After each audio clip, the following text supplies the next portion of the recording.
नमस्कार जय जगन्नाथ मोर आ गोटे नुआ मिनी ब्लॉग को आपण मानक स्वागत जनाऊँगी। जगन्नाथ कृपारू आपण मैंने समस्ते भलरे थे। जगन्नाथ आशीर्वाद सदा सर्वदा आपण मान थाऊ। चलतु सांग मैंने आज गोटे नुआ टॉपिक उपर कथा हवा। सेटा होची टंका ना समय। दुनिया रे सबुठारु मूल्यवान जिनिस कौन टंका ना समय सेटा आपण माने मते कमेंट माध्यम निश्चय जनइबे। मोर हिसाब रे टंका समय भितरु समय होची मो पई मूल्यवान।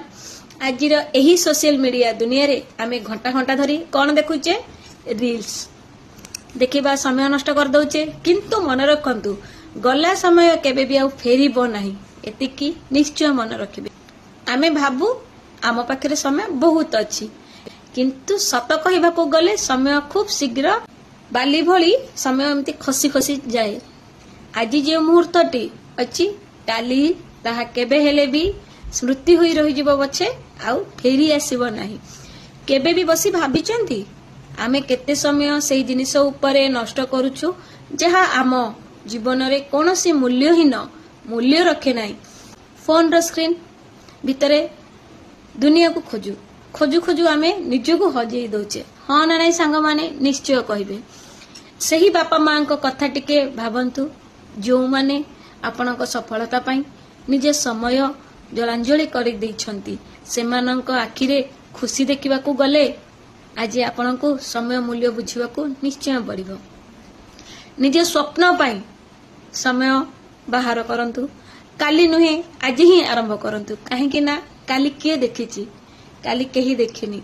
जहा काली करिवे बोली भाबुछथि ताहा आज करंतु। सत्य कहिले ना नहीं निश्चय कमेंट माध्यम रे मते जणाई। कारण समय आपण को सफल करि पारे और समय आपण को कंदाई मध्य पारे। निष्पत्ति आपण मान एही कथाटी आपण मानक हृदय को छुईची तबे एही वीडियोटी को शेयर करिवे। काले कहार समय बदली जीवो। सफलता केवल सेमान को मिले जो माने समय को ठीक व्यवहार करंती। एटा तो निश्चय सांग माने आपण माने भी जानिथिबे। जेदी भी जानि नांदे एटा मन रखि थांतु। आजिर पीढ़ी पई मोर गोटिए कथा निजर लक्ष्य स्थिर करंतु एवं प्रतिटी सेकेंड को निजर भविष्य गढ़िबारे लगांतु। नचेत समय जे केते बेले अतिबाहित होइथिबो आ खोजिकी पाइबे नाही। सफलता बेले बेले सेही माननको मिले जो माने समय ठीक व्यवहार करि जारंती। एटा निश्चित मने रखंतु। जदि आपण समय नष्ट करिवे तेबे समय निजे आपनको नष्ट करिबा पई पछहुंचा करिबो नाही। जदि मोर ए वीडियोटी भलो लागिची लाइक एवं सब्सक्राइब निश्चय करिवे। रहिली सांग माने जय जगन्नाथ।